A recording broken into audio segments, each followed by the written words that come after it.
On this Friday night, Canada fights back with pinpoint accuracy, revealing exactly which American products will be hit with tariffs. But while Donald Trump is the target, you may have to bear some of the cost. And 3 weeks after Ontario voted for change, it has arrived. Doug Ford takes over, promising to blaze a new trail for the province and potentially for the rest of the country. This is The National.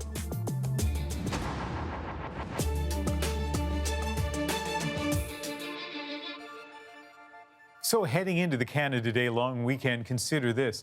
A range of products you may be using this holiday, from sleeping bags for that camping trip to ketchup on your burger, even a shot of bourbon at the end of the day. They're all about to get more expensive if they're imported from the U.S. They're on the Canadian government's final list of American products that will be hit with a new 10% tariff beginning on Canada Day. The CBC's Tom Perry has a look at the possible impact on consumers. On the lengthy list of U.S. goods Canada has targeted for tariffs, U.S.-made kitchen appliances, big-ticket items about to get hit with a 10% levy. In our industry, it's huge. Absolutely. When tariffs kick in, customers may consider products made in Mexico or Europe instead, though this shop is already feeling the effects of a cooling relationship between Canada and the U.S. First thing this morning, one of the manufacturer's representatives came into the store and removed all the Made in America signs from their product. U.S. protectionism already a pressing issue for some shoppers. So we're looking at different brands now, certainly the European brands, higher price point, but I'm just really a little anti-American in what I'm purchasing now. Our trade has been a disaster. Donald Trump has no doubt upset many Canadians, but Foreign Affairs Minister Chrystia Freeland today tried to play down any anti-American sentiment as she announced the new tariffs. I cannot emphasize enough the regret with which we take these countermeasures. We are acting very much in sorrow, not in anger. That said, Freeland calls U.S. tariffs on Canadian steel and aluminum absurd and hurtful. Canada has no choice but to retaliate with a measured, perfectly reciprocal, dollar-for-dollar response. Canada's tariffs will affect more than $16 billion worth of U.S. goods, 25% on American steel and 10% on aluminum.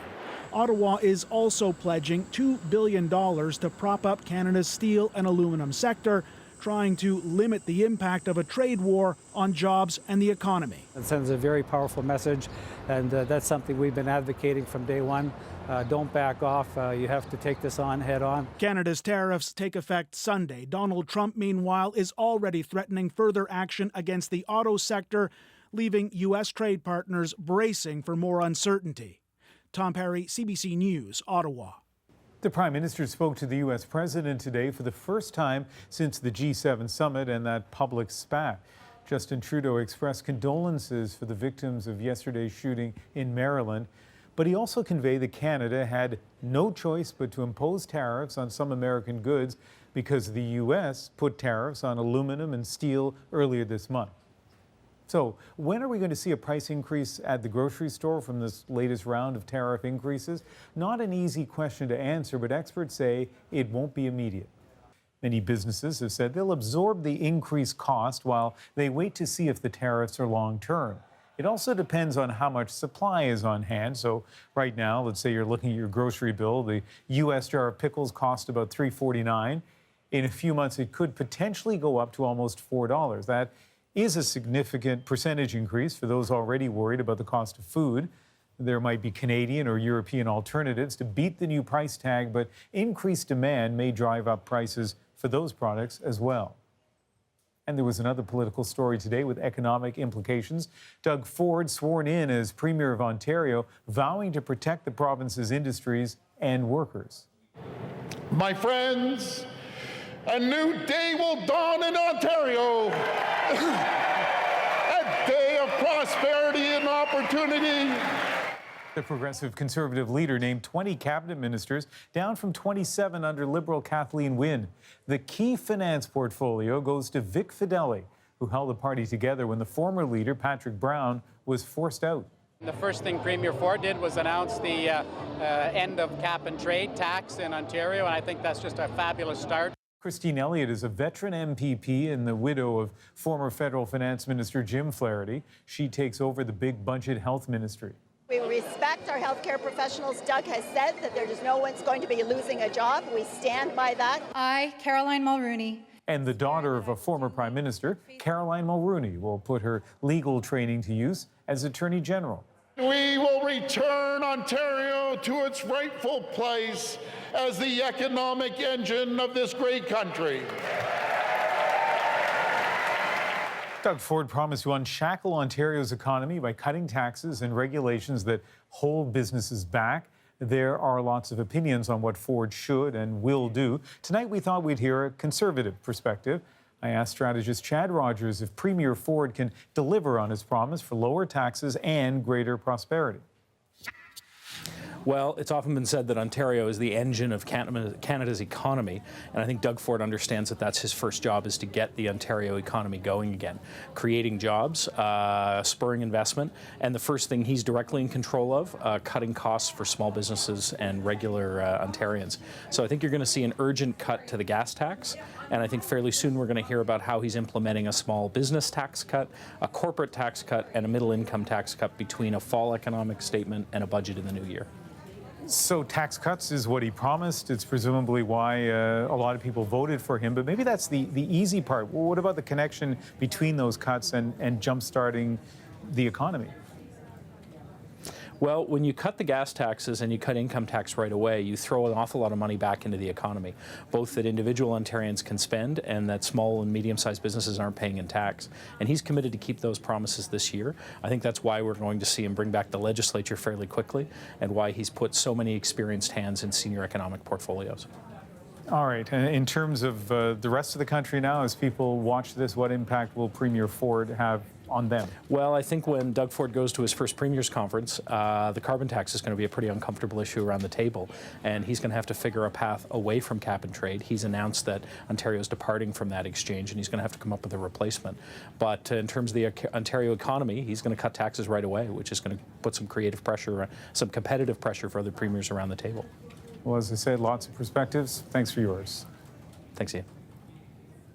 And Adrian, of course, we'll be hearing some other views of Ford's economic plan in coming shows. Well, that, and we'll see what impact it has on other provinces. Here's what's ahead on tonight's National. BC confronts the damage from last year's fire season just as the new one begins. Coming to a theater near you, trigger warnings. What are they and why some say they go too far? But first, EU leaders strike a deal on migration, but the differences remain.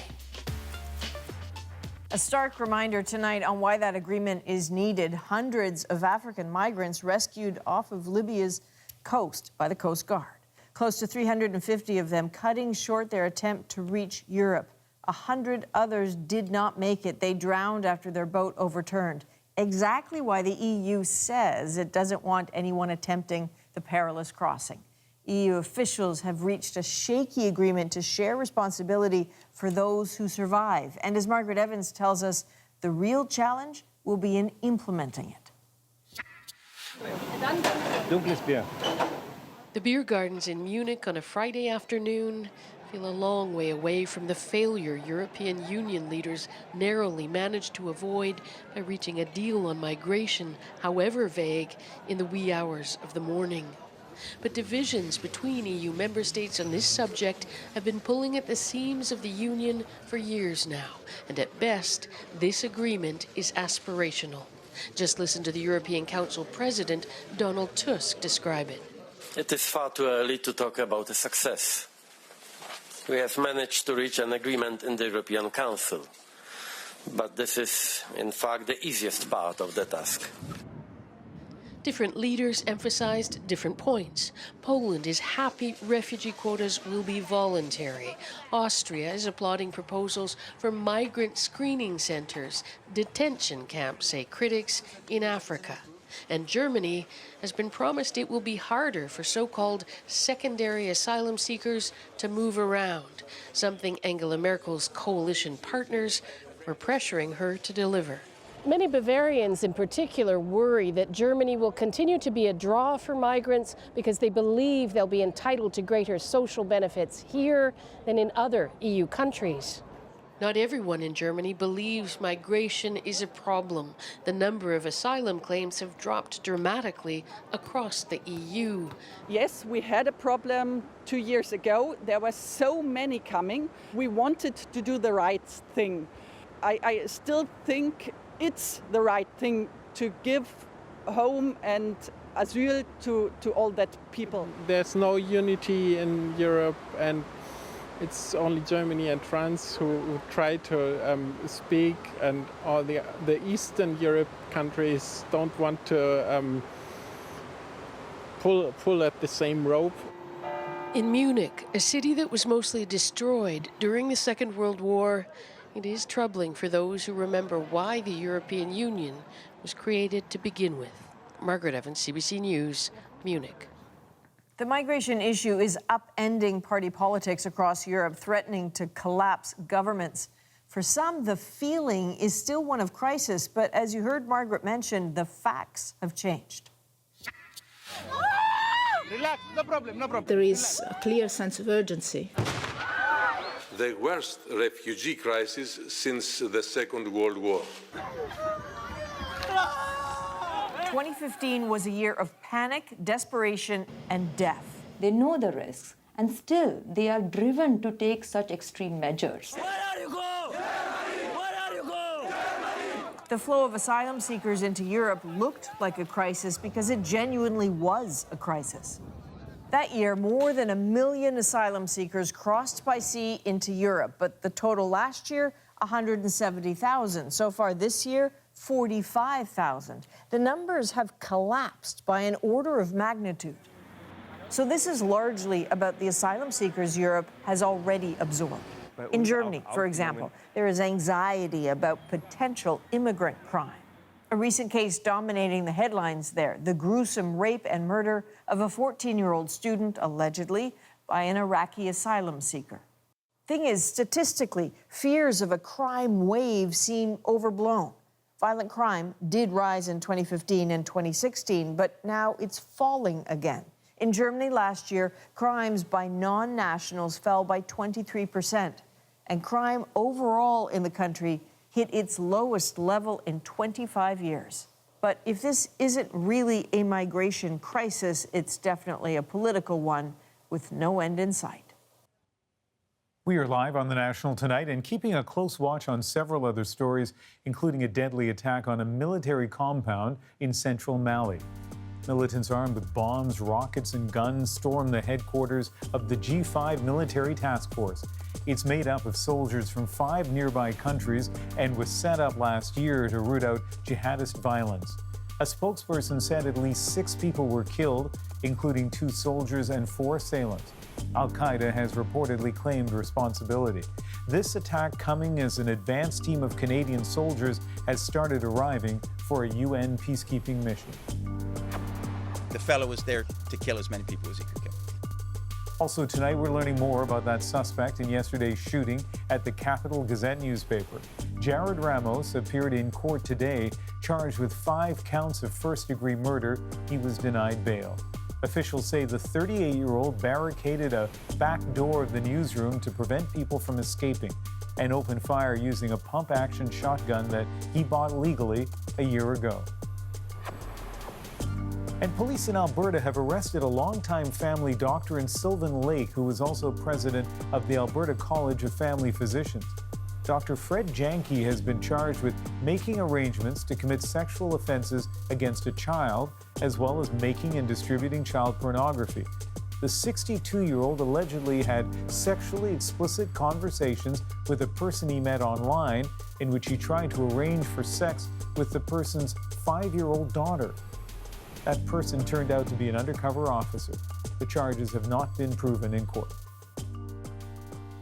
Still ahead on tonight's National, Cree teachings say that identical twins are born with 2 bodies but share a heart.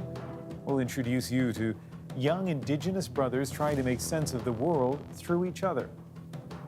And out of the tragedy, a new sisterhood, how the girlfriends of the Humboldt Broncos are forming an indelible bond. But next, as the 2018 fire season arrives, British Columbia tries to learn from last year's devastating loss. It's forcing us to clear cut it, to log it all, and think about, I guess, the impacts afterward.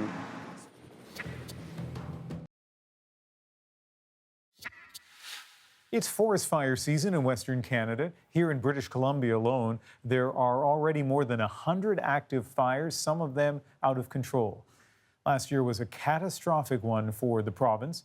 More than $500 million in damage, the loss of 1 million hectares of timber, the landscape left profoundly changed, and now a small army of people is at work investigating the fallout as big fires become the new normal in a warming climate. Greg Rasmussen explains. Until last year, this was a forest filled with life. Now, it's a barren clear-cut. It's dusty, it's dirty. Everybody goes home at night, they're black. So you end up with your bark being burnt. In some cases, it burns right into the fiber. So is that still usable? This is still usable. But it's a race. As these trees die out and dry, they become worthless.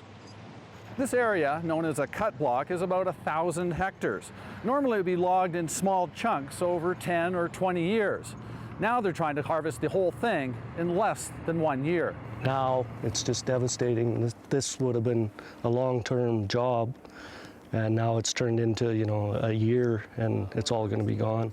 Well, there's about 2,500 hectares of timber that plans to log the land slowly over decades had to be tossed aside.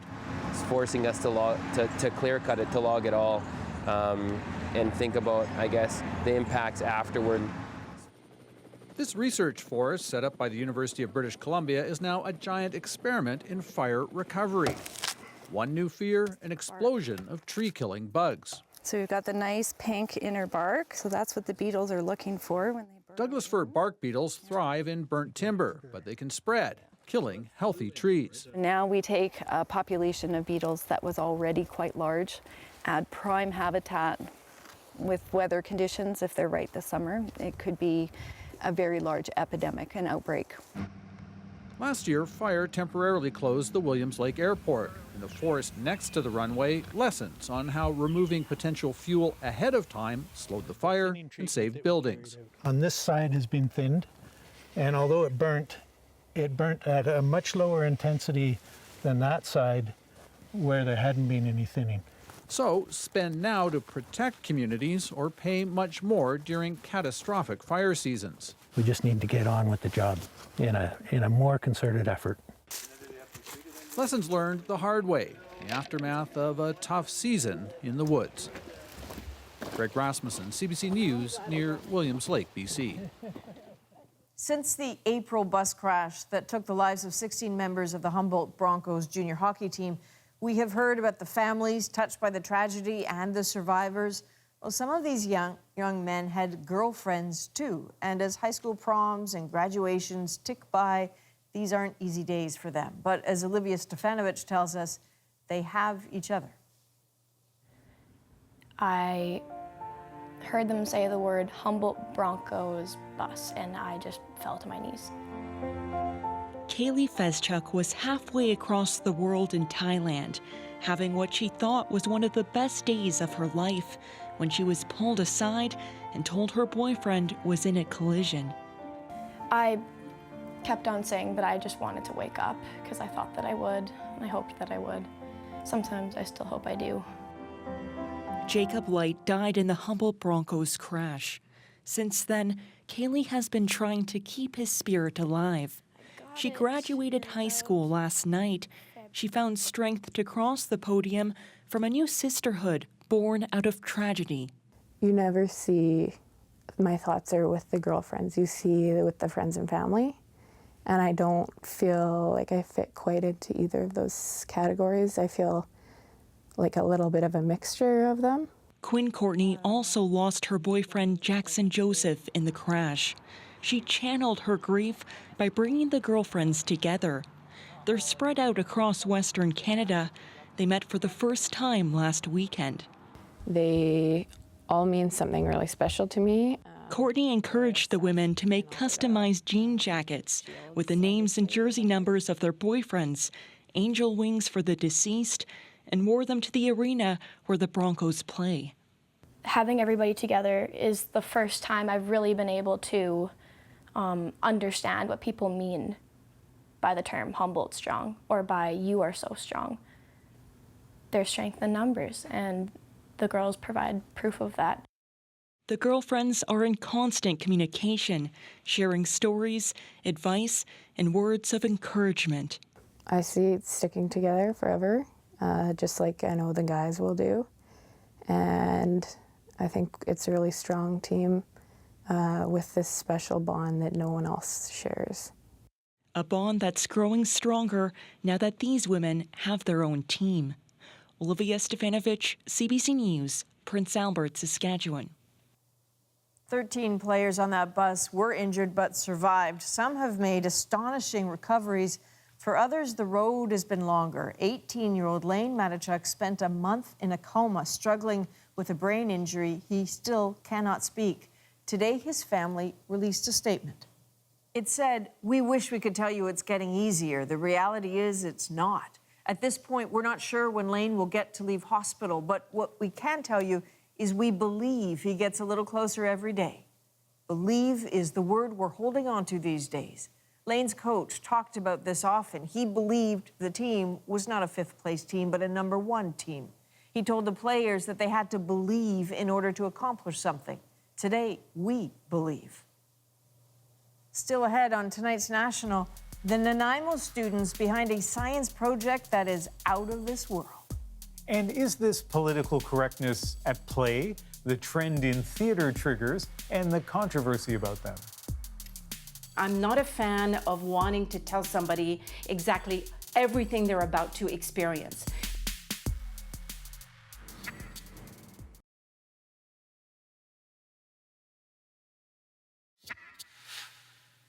Here on The National, we sometimes give you a warning as we introduce a story. If the images in it are so graphic, they might disturb some viewers.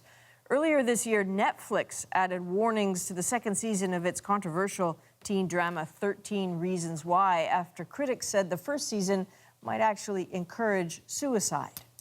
These trigger warnings are now catching on in Canada's theatre scene, but not without debate. As Deanna Sumanak-Johnson explains, some see those warnings as just a spoiler by another name. And I think that when you come in, that's good. Come in nice and strong and top them. And like James McDonald feels that his audience needs to be forewarned. He is among theater insiders who have adopted the use of trigger warnings, new advisories that warn about specific plot points that may trigger psychological trauma in some audience members. I think that if we inform the audience beforehand and they're not blindsided by it, then they don't have a negative reaction to it. Western Canada Theatre's recent staging of musical Children of God came with a warning about mature and potentially triggering scenes involving residential schools and sexual abuse.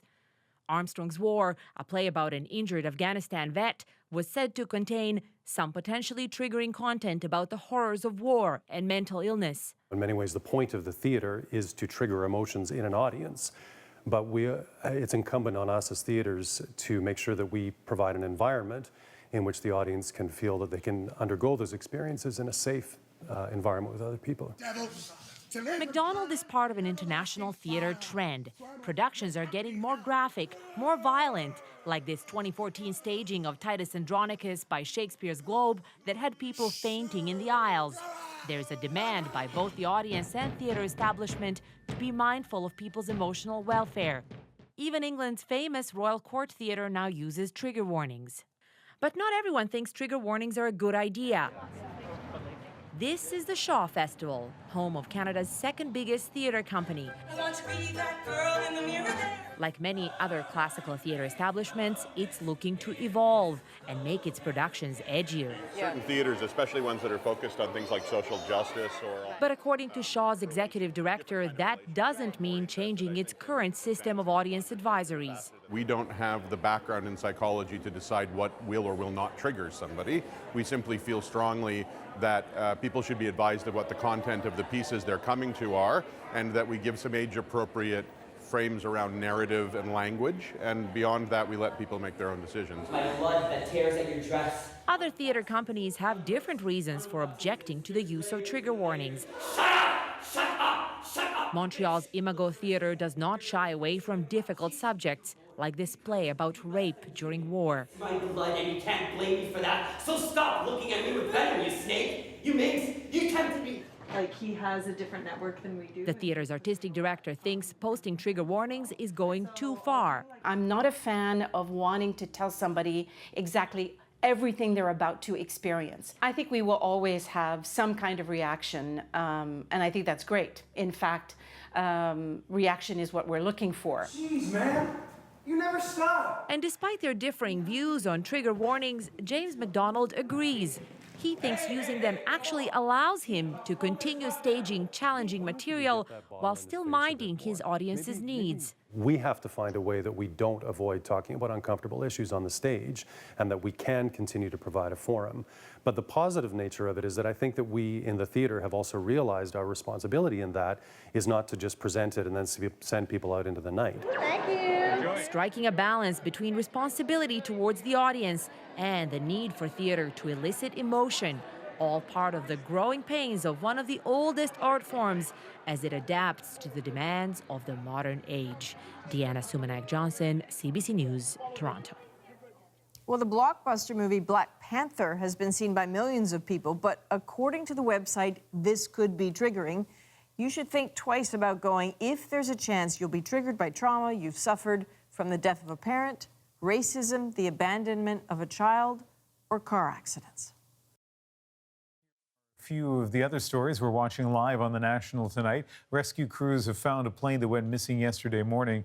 The Cessna 182 took off from Calgary and was found near Hope, British Columbia. It's not clear what went wrong. The pilot and owner of the plane, Ken Umbach, and his passenger were killed. The manager said, if you don't take the hat off, we won't serve you. And so the young gentleman left. That was the exchange that led to the firing of a restaurant manager in Vancouver who refused service to a Trump supporter wearing a Make America Great Again hat. But the manager says he has absolutely no regrets. He told the CBC the MAGA hat has come to symbolize, among other things, racism and bigotry. This comes just a week after Press Secretary Sarah Sanders was asked to leave a restaurant in Virginia because of her association with the president. Canada's first woman in space, Roberta Bondar, was elevated to the highest level of the Order of Canada today. She's joined by Beverly McLaughlin, the first female and longest-serving Canadian Chief Justice, as a companion of the Order. Also, Saturday Night Live creator Lorne Michaels was elevated for his contributions to comedy. You can see the list of more than 100 Canadians honored today on our website, cbc.ca. Still ahead on the National, looking at life through the lens of Indigenous twins. A spirited pair of identical Cree brothers try to make sense of their culture, their family, and their relationship to each other. Did you hear about the two wolves? The one good and one evil? Do you believe in that? One twin is evil and one twin is good? I think I'm the good one. I think he's the bad one.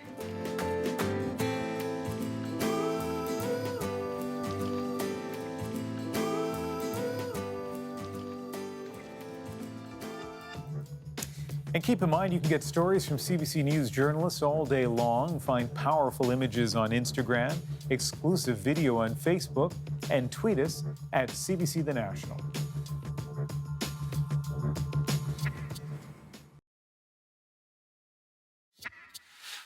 It doesn't make sense how, like, people could look alike. Actually, it does make sense. No, it doesn't.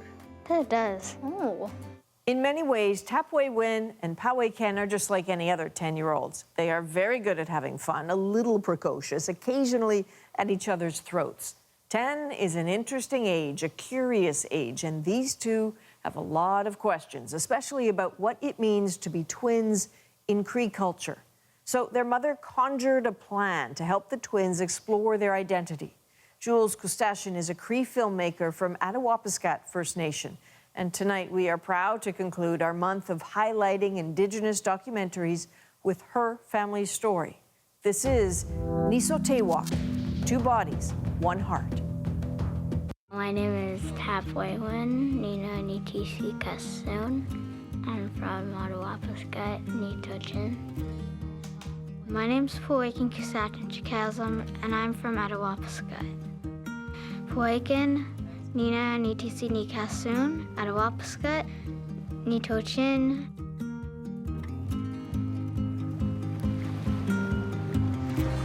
My name means truth. I guess that's to tell the truth.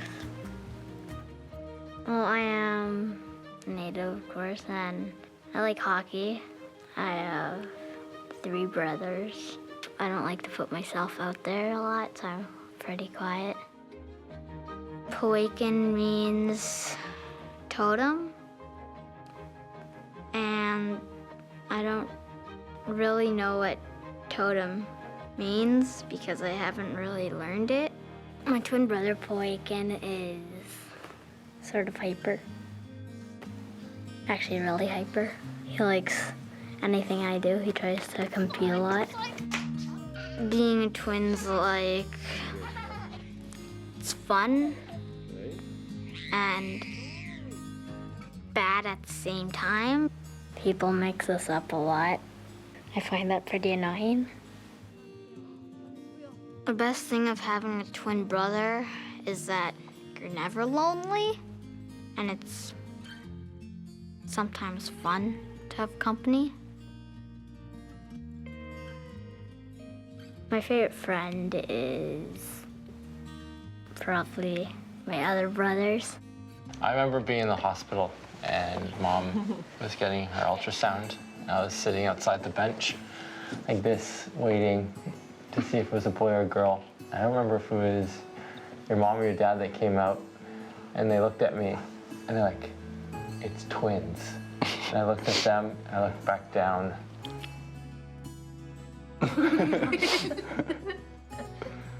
That's what I remember. I was excited. I missed being spoiled. I missed being the baby of the family, I guess. But I liked you guys because you guys were cute little things. Having twins, I was absolutely certain that they were girls. And I said, okay, you can name them if they're boys, because they're not going to be boys. Did you find our names on the internet? No, I didn't. I actually didn't find your names on the internet. Your names are actually from my grandparents in many ways. So my grandmother was always telling stories about truth. So Tapwaywan means to tell the truth. And my grandfather was like a very larger inspirational person in my life who guided me in many ways. And so he was my totem in many ways. He was like my guardian spirit. And so that's where your name comes from, totem and truth. So I'm like your guardian. Cool. You could say that, my little guardian. Do you think being Native twins is different from other cultures?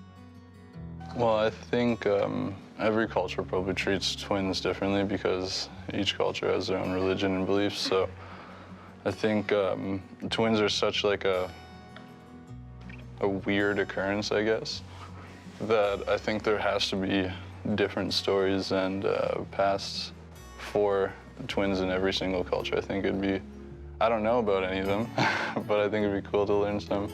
I never heard any twin stories. Not even one. Wow. Did you hear about the 2 wolves? The one good and one evil? Do you believe in that? One twin is evil and one twin is good? No. I don't believe that one twin would be good and one twin would be bad. I guess it's just what they would choose to be. So I think I'm the good one. I think he's the bad one.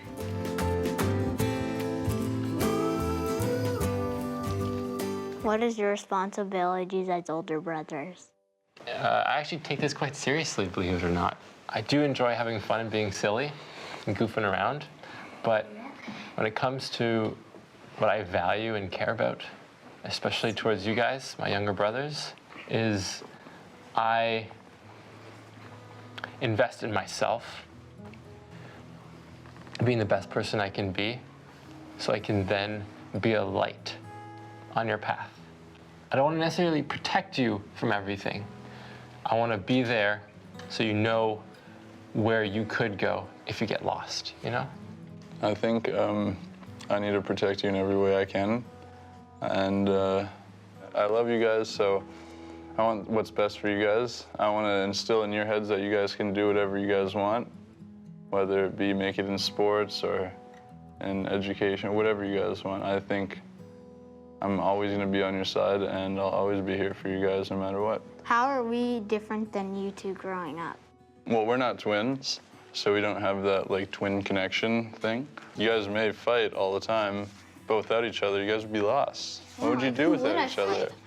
Yeah, exactly. No, for real. Who would you fight? Who would you hug? Who would you talk to? Who would you be with all day, you know? So you guys are never by yourselves. You always have each other, which is pretty awesome. I think the next thing we have to concern ourselves with is cutting your hair when you're 12 and having that ceremony, a coming of age, when you guys become men, you know, and what are we going to do with the hair? Because I still have a Sivak and Mohegan's hair after we cut theirs. Gross. It's not really gross. Do you know what hair means? No. It carries all your memories, and then when you hit puberty, when you become men, so we give those memories back to the earth, and then you go on your next journey. So we cut your hair so that you have new memories of being a youth or a young man, and then you can cut your hair again later in the next phase of your life if you wanted to. Okay. Go, go, go, go, go! Here it comes!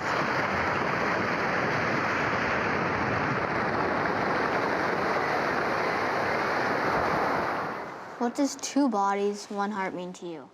Okay, this is a good one because it's obviously connected to you guys as twins, but I see it in a different way. Where do you guys come from? Where were you guys developed? You guys came from your mom's belly. 2 bodies in the belly, right? And 1 heart, your mom's heart. You guys Well, are we had hearts independent, at but times. you shared the same origins. We had hearts at Same heart. What does 2 bodies, 1 heart mean to you guys? 2 bodies. And there's like heart and meaning to like same spirit, so What spirit? 2 bodies. What spirit?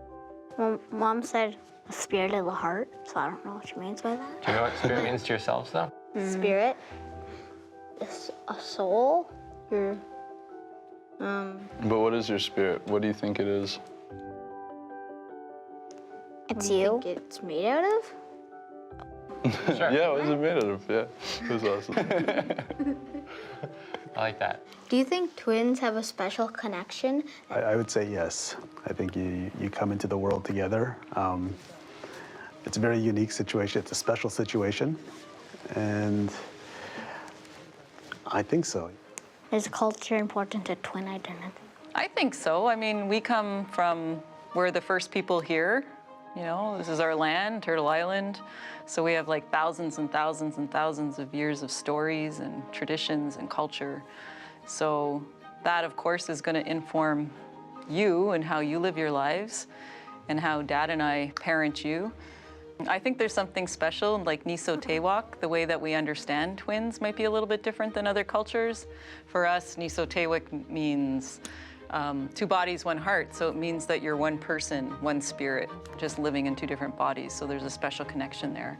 I don't know what other cultural teachings there are about twins, but I think it's very special for us as a Cree family that we have a set of twins.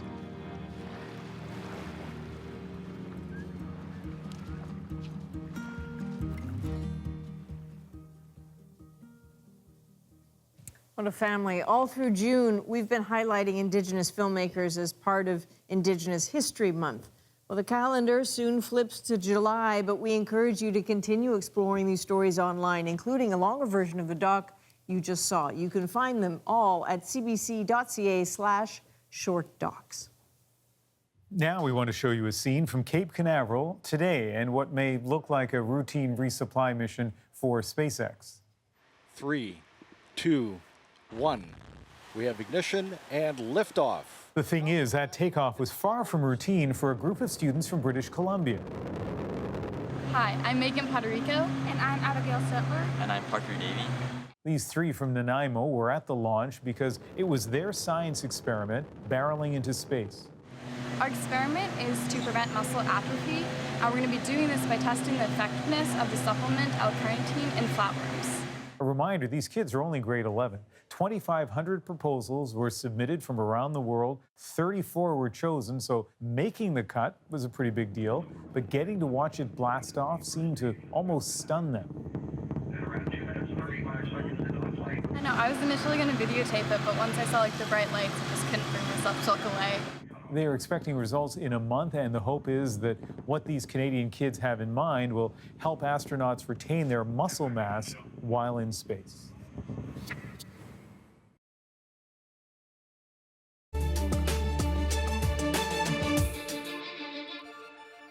"17 First World War soldiers and a nurse from Newfoundland died abroad and might have been forgotten if not for elementary school kids in London, England. And now a group of those kids are on a very special trip to Newfoundland. Chris O'Neill Yates has the story of how history and a little kindness can make some surprising connections. A journey that's led across the ocean, across generations, began here. 15 years ago, students at Beatrix Potter School in London, England, noticed that while the rest of the graves were cared for, these didn't even have a poppy for Remembrance Day. Kids from the school have been tending them ever since. I think we started off doing it because we didn't really know who these people were, and now we do it because we know who they are now, and we know the families, and we know the families are grateful. They're the graves of 17 soldiers from the Royal Newfoundland Regiment and Bertha Bartlett, a nurse from Newfoundland who cared for them. And to learn more about their stories, these school kids are now touring the towns they came from. A special task today, placing a wooden cross at the War Memorial in Brigus, where Nurse Bartlett's name is inscribed. She helped soldiers get better and basically help them get through their injuries. She looked after all the wounded soldiers, and yeah, she got the Spanish flu from looking after them. It's quite interesting, learning about where she's from and her day-to-day lifestyle, and yeah, it's quite emotional. By tending the graves of 17 soldiers, they've learned a lot about the cost of war on this province. They wanted to join the war because they thought it was to tour the world, but it wasn't. And it was a whole generation wiped out in Newfoundland, so they did so much for us and they signed up. Did you do it? The biggest highlight from this visit is yet to come. On July 1st, Memorial Day in this province, they've been invited to march with the Royal Newfoundland Regiment to the St. John's War Memorial, a place of honor for a group of English schoolchildren who have guaranteed that these graves that appeared forgotten are forgotten no more. Chris O'Neill Yates, CBC News, Brigus, Newfoundland. Chris mentioned Memorial Day in Newfoundland and Labrador. Keep in mind, the Dominion of Newfoundland didn't join Confederation until after the war, and in Newfoundland, July 1st has tragic connotations. It marks the 1916 Battle of Beaumont-Hamel on the first day of the Somme Offensive. Within about 30 minutes, more than 700 Newfoundlanders were killed, 90% of their regiment obliterated. Memorial Day commemorates that sacrifice. Yesterday afternoon, there was some panic in a Toronto subway station when a blind man stumbled onto the tracks, but he wasn't there long because within seconds, strangers came running. Among them, fellow passenger Kyle Buskin, who quickly jumped down to save the man's life, terrified a train was coming. Julie Canelia captured a photo right after the man was lifted to safety, and that picture went viral with people looking for the young heroes to praise them. So CBC News caught up with Kyle and Julie, and together, their tale is our moment of the day. Nobody really knew what to do. We were all sort of panicked. It was sort of like a flight or fight instinct within me. When you got out of the train, you heard the help me, help, help. And then that's when I jumped into action. The guy who I'd been sitting beside on the train just jumped right in there, right into the tracks. He couldn't lift him himself, and thankfully 2 other subway riders ended up coming down on the platform and helped lift him out. I just wouldn't be able to live with myself if I didn't help somebody that obviously needed the help and was clearly in need. It's a really surreal feeling to me because what I think I did is not heroic. I think I just did a very human thing and just saving someone that was in trouble. Which is what heroes always say. Julie, the woman who took that photograph, Ian, said that as soon as it happened, someone on the opposite platform, maybe it was a train operator or passenger, ran to the platform, and there is a switch apparently that allows you to turn off electricity to the tracks, just to make sure that Kyle and the other rescuers, and obviously that man, didn't get electrocuted. I didn't know this, but that switch is apparently accessible to anyone in the event of emergency, and someone had the wherewithal to go right there. So a reminder of a couple of things. One is, not to panic even during an emergency, do something smart like that, but also the heroism is incredible. You spotted this story on social media, and it's because of you that we stayed on all day. So good on you, Adrian. Well, I have to say, we always talk, it's the nature of the business. We talk about the tough things, but I think we all know that there are far more good people out there. They just don't always get the airtime. Yeah, and we see that every day as reporters. You see that going around the world to some of the worst places, still many good people. That is The National for this Friday, June 29th. Good night, everyone. Good night.